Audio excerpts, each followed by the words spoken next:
Okay guys, so let's take a look at number 1 here. This was from Wednesday. If you are going to solve for A here, you need to divide by -2. And remember, in the inequalities, if you divide or multiply both sides by a negative number, you have to flip the sign. And since this says A is smaller than or equal to, they filled in the dot and then drew the arrow, because the solutions to A are either equal to 3 or they're less than 3. So the arrow needs to go to the left. Okay, so taking a look here, I need to solve for M. So this is a +4, so I have to subtract. And then I get -3 is greater than N, but if you want to rewrite it with the N on the left side of the inequality, just make sure you say N is smaller than -3. So since there isn't an equal sign, remember this remains open, and then it's going to the left. So taking a look here, I'm solving for B. So this is -2, so I'm going to add to both sides. And then B is equal to, so that's why it's filled in, or greater than 0. So that's why the arrow's going that way. So E/2 is smaller than -1. So I'm going to divide, or I'm going to multiply by 2, but it's a +2, so I don't flip that inequality. So E is smaller than -2. It's not equal to, so I leave it open. This is a +2, so I subtract. T is equal to or bigger than 1. So I filled that 0 in and then move the arrow larger than 1. And then this one here was flipped because you're multiplying by a -2. So that would eliminate, and you'd be left with that C, negative and a negative. Negative times a negative is a positive, but I have to remember to flip the inequality. So C is bigger than 4. So here's the 4. It's not equal to, so I leave the circle open and then point the arrow. Then the next one, if you look from Thursday, the only thing that was tricky about this is that they had decimals. You're still solving the same way. So in order to solve for A, I had to divide by -3 2/10. Divide by -3 2/10. I just put that in my calculator and got -2.5, but remember you have to flip the inequality. And since it's equal to or greater than, remember you had to fill in the 3.2. The hardest part was just figuring out what values you wanted for each of those little tick marks here on the line. So in order to solve for N, I'm subtracting by 8/10. So 8/10 minus +2. I'm really subtracting them, but I'm keeping it positive. I had more positives than negatives. So remember that would be 8/10 here, 8/10 here. So 1 2/10 is greater than N, or if you want to flip it, so the variable is on the left side, just make sure you say that N is smaller than.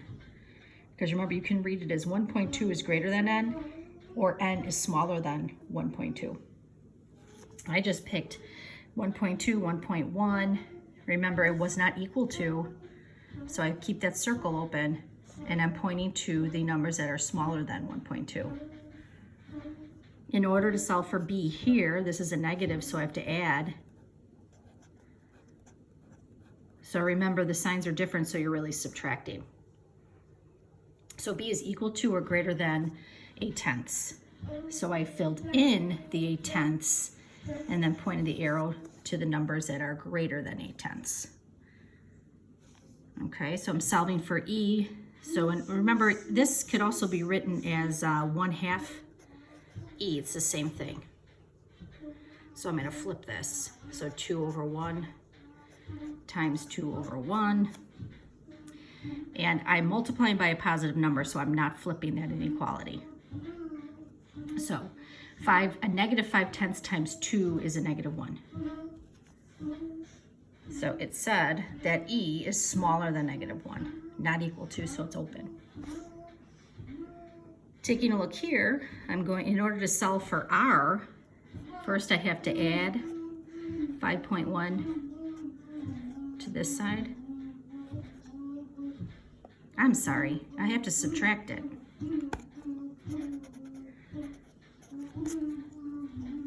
Because 5.1 is positive. But then I'm left with a negative r is greater than or equal to a, this would be, remember the signs are different, so you'd subtract them and you have more negatives, 1/10, a negative 1/10, but you can't leave this negative, so now I'm going to divide by a -1. Divide by a -1. The two negatives become a positive, but I had to flip the sign because I divided by a negative. So I go ahead, it says equal to, so I have to fill in the 0.1, and then it's smaller than, so it has to go to the left.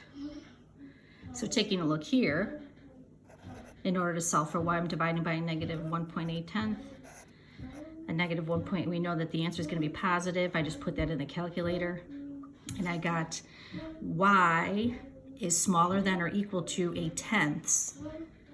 It initially should have said y is greater than or equal to 0.8, but I had to flip that inequality because I divided by a negative. So now it's equal to, so I have to fill it in. And then I'm pointing to the numbers that are smaller than 0.8. Ashley took out 20, it says to write the inequality and solve it.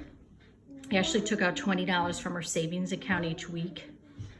How many weeks would she have at least 250 in her account? So that's subtracting $250 total. And at least means that smaller than or equal to. If you see here greater than, it didn't say at least, you're not going to put that equal sign here. No less gives you the indication that you need to put that equal sign.